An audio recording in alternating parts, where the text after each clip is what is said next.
السلام عليكم، كي دايرين؟ لاباس عليكم؟ كنتمنى ان شاء الله تكون احوالكم طيبه. كل ما شفنا بيت سيده منظمه الا وكيطرحوا جوج الاسئله، كل واحد على حسب الشخصيه ديالو والفكر ديالو. كاين اللي كيقول تمثيل، وكاين اللي كيقول هاد الانسانه هذه عندها واحد السر. وانا بطبعي دائما كنشوف النقطه الايجابيه وكنطمح دائما لانني نوصل لواحد الحاجه، ومتاكده ان كل ما سعيد وراء واحد الهدف ما كل ما وصلت ليه.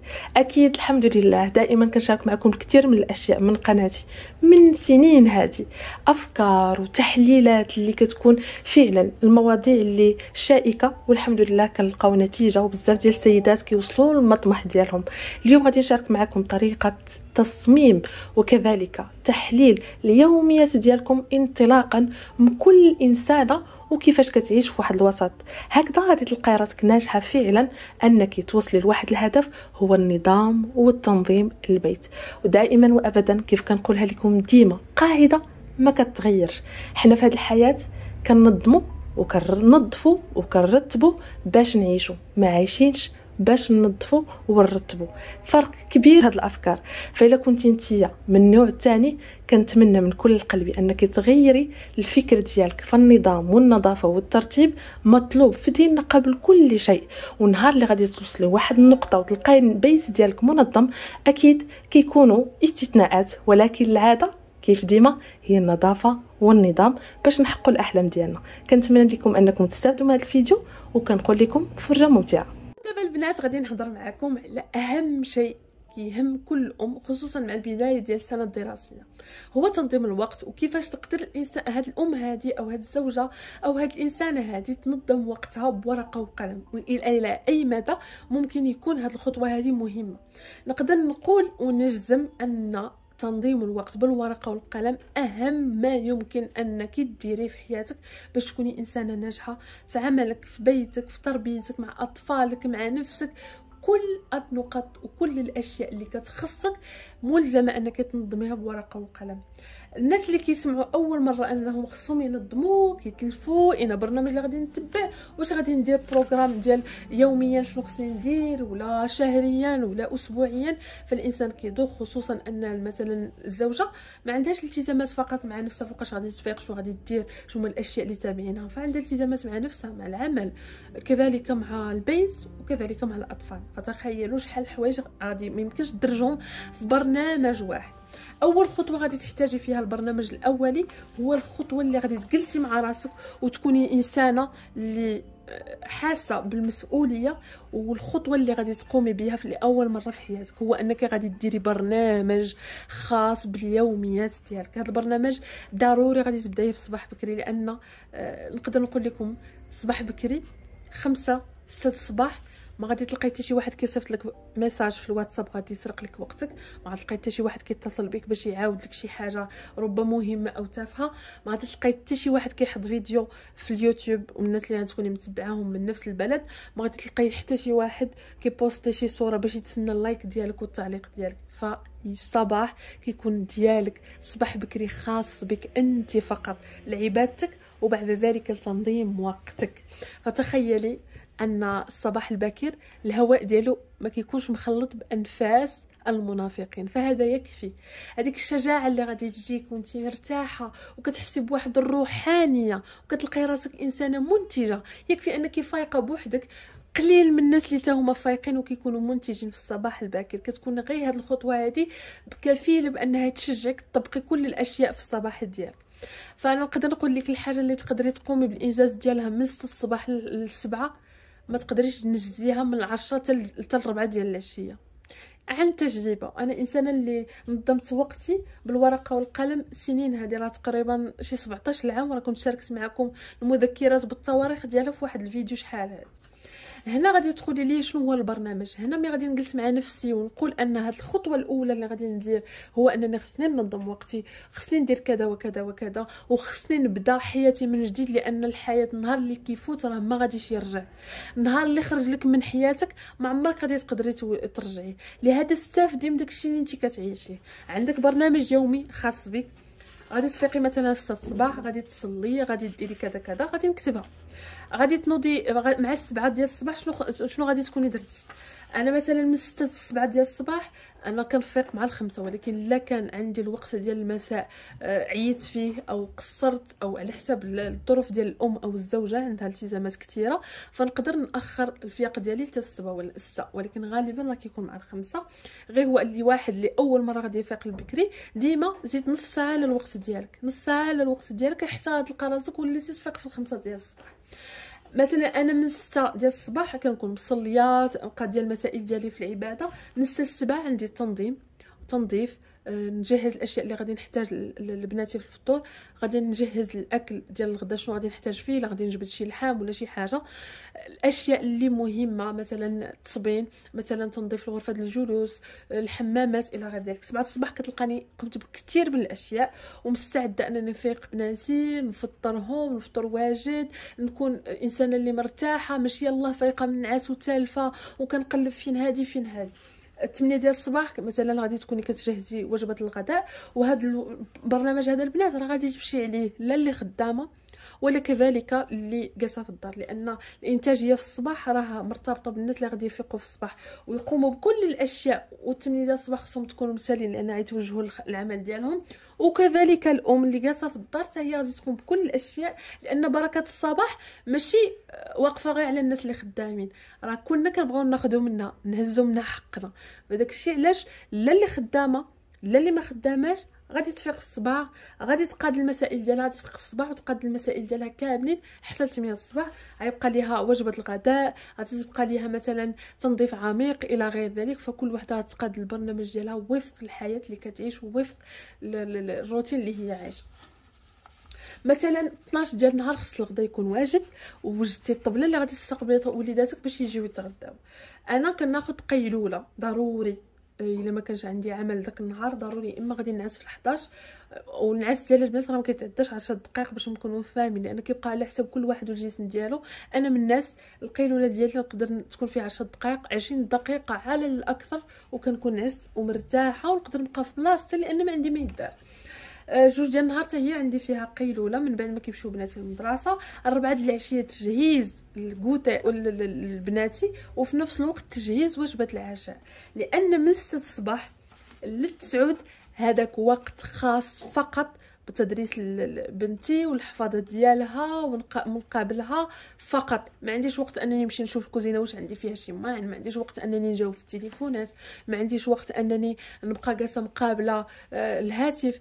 يعني الوقت داكشي علاش البنات انا كننزل لكم ديما الفيديو من 9:09 ديال الليل، لان ما عنديش وقت ننزلو قبل. داكشي علاش خصني نبقى انايا حتى 9:09 باش ننزل لكم فيديو نقرا التعاليق ديالكم، لان تخيلوا ننزلوا مثلا مع 8 او 2 وانا غادي نعس، يعني ما نقدرش. داكشي علاش انا ديما الفيديوهات كننزلهم مع 9:09 ديال الليل، كنكون ساليت شغالي درت الروتين ديالي بناتي ناسه. هنا اللي غادي نقدر نقول لكم البنات باش ما نطولش عليكم، هذا البرنامج هو برنامج يومي. نفس الشيء غادي تحدي برنامج الاطفال ديالك. مثلا هما في 7 ل 7 ديال الصباح اللي كانوا كيفيقوا مع 7 على حساب كل واحد معايش كيمشي للمدرسه، كاين مسكين اللي كيمشي ترونسبور بكري، فانت غادي تقادي برنامج على حساب ولدك فوقاش كيمشي. من 7 ل 8 مثلا شنو غادي ديروا؟ فطور وغادي يلبسوا حوايجهم ويخرجوا. هذه المساله راه واضحه، لان فوقاش البرنامج ديالهم كيكون مهم. هو الوقت ديالهم الغداء خصو يكون مضبوط، الوقت ديال الكوتي خصو يكون مضبوط، الوقت ديال الراحه يكون مضبوط، ووقت الحفاظه مضبوط، ووقت اللي غادي تخصصي لهم واحد نص ساعه مثلا الحمام في الليل. مثلا غادي هما كينعسوا في 9 8:30 خصهم يكونوا سالاو حفاظتهم، غادي ياخذوا وجبه العشاء ديالهم، ياخذوا الدوش ديالهم، يحكوا سنانهم، يمشطوا شعرهم، يقادوا الملابس اللي غادي يمشيو فيها في الصباح باش ما يبقاوش الصباح شنو غادي نلبس، فين هما التقاشر، فين هما هذه، فين هو السروال، هذا ما جانيش. هاد المسائل كلهم كيتقادوا في الليل. كذلك مساله حيت كاين واحد السيده قالت لي منى انا باش نمشط لولادي شعرهم ما كيبقى لياش الوقت. حدي وقت لكل شيء، راه كيف ما كنقول لكم تحديد لكل غرض مكان، راه تحديد لكل خطوه وقت. الا درتي هاد جوج القواعد هادو غتمشي مرتاحه مع راساتك. هنا شنو درنا؟ هنا فقط درنا رؤوس الاقلام، فغادي نحتاجو حنايا برنامج اخر اللي غادي نديرو فيه. مثلا انا بحال هذا البرنامج شنو كندير فيه؟ مثلا 1 اكتوبر شنو هما الالتزامات اللي عندي، شنو هما المواعيد اللي عندي، التزامات في العمل، الاشياء اللي خصها نكون من ناجزاها. مثلا انا عندي واحد العمل كيتطلب 3 ايام، خصني نديرو مثلا انا عندي نهار 7 خصو يكون واجد، خصني نكتب بان نهار 7 خصو يكون واجد. خصني مثلا نرسل واحد الايميل ولا نقاد واحد الخدمه هكذا ولا هكذا، ولا نكتب واحد المقاله والى غير ذلك. نهار 7 خصها تكون، غادي نكون كاتبه هنا بان نهار 7 خصها تكون منجزه. ولكن في نفس الوقت فوقاش خصني ندير ليها بروغرام ديال كل نهار فوقاش غادي نخدمها، باش انا نهار 7 كتلقايني مجهزاها وكنحطها او كنرسلها او كنصيفط داك الايميل. نفس الوقت مثلا نهار 8 عندي التزام انني عندي مواعيد في الطبيب، مثلا خصني ندونها. مثلا البرامج الاسبوعيه او اليوميه للتنظيف، عندي واحد البرنامج سنوي او ديال موسمي للتنظيف. هذاك الموسمي غادي نشوف انا مثلا نهار 16 غادي يكون عندي تنظيف خاص بالحمام، غادي نكتبها. تنظيف خاص بالثلاجه غادي يكون عندي انايا كل جمعه، وغادي ترجعوا البرامج القديمه وغادي تلقاوها. كل جمعه عندي تنظيف خاص للثلاجه، راه كل جمعه كنكتبها عندي تنظيف خاص للثلاجه باش كنكون عارفه لائحه الانجازات اللي خصني نقوم بها لذاك النهار.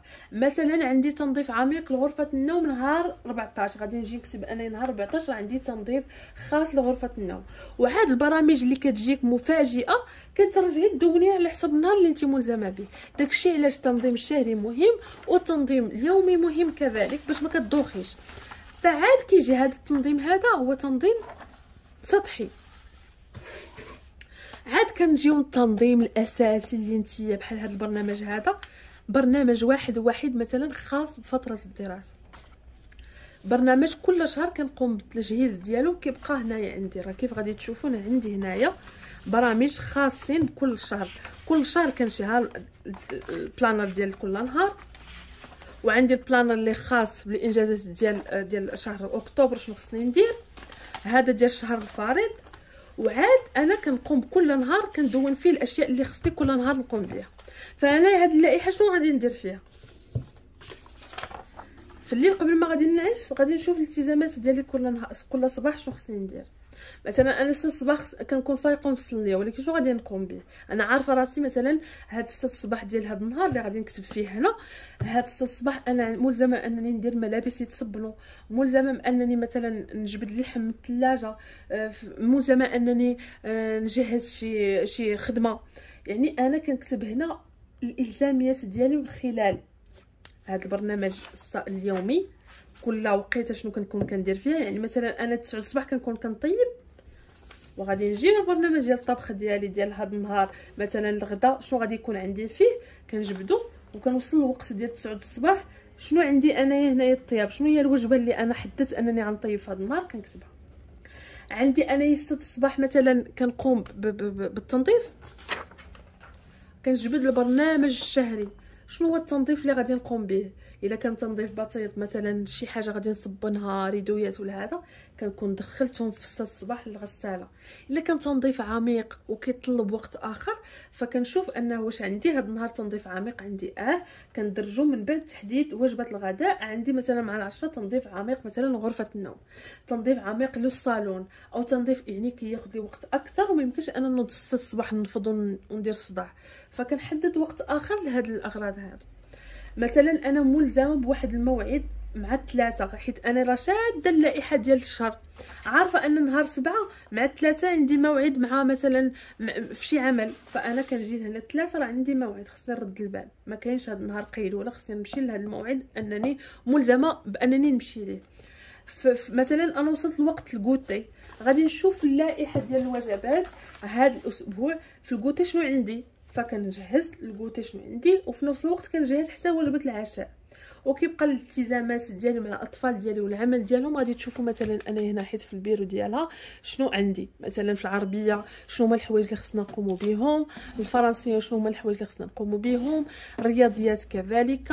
وعاد تو دو ليست مثلا هنا عندي جدول الضرب هو اللي بادين به السنه كمراجعه وحفاظه حيت راه تنسى ليهم، وهكذا ذلك. هادشي علاش البنات الزاميه التدوين والتخطيط ضروري جدا جدا ليك ولاطفالك باش تمشي مرتاحه. كنتمنى انكم تفهموا كل شيء، ولا بغيتو نزيد نتفرع ونكتب لكم كل حاجه فيها شنو خص تقدروا ديروا، فاكيد على الرحب والسعه، ما عندي حتى شي مشكل. ولا كذلك البرامج كيفاش تقدروا نتعاملوا معها. هاد المسائل هادو كياخذوا وقت كبير في الشرح، وكذلك كياخذوا طاقه في انك تقومي بالانجاز ديالهم. ولكن مثلا هاد الوقت ديال البلانر اليومي هذا كيمشي معك طيله الاوقات ديال الدراسه. هذا كتبقاي تجهزي كل اسبوع شنو خصك تقومي بالطبخ ديالو، وهذا كل شهر شنو عندك الالتزامات اللي خصك تقومي بهم. وكاينين برامج اخرى مبغيتش نكثر عليكم، فاكيد الا عجبكم الفيديو عجبكم الاقتراح ديالي غادي نشارك معكم كل الخطوط الاخرى ببساطتها وكذلك باهميتها باش نكونوا مرتاحين في اليوميات ديالنا ان شاء الله بحول الله. كنضرب لكم موعد قريب جدا ان شاء الله فيديو قادم. خليتكم على خير، يلا بسلامه.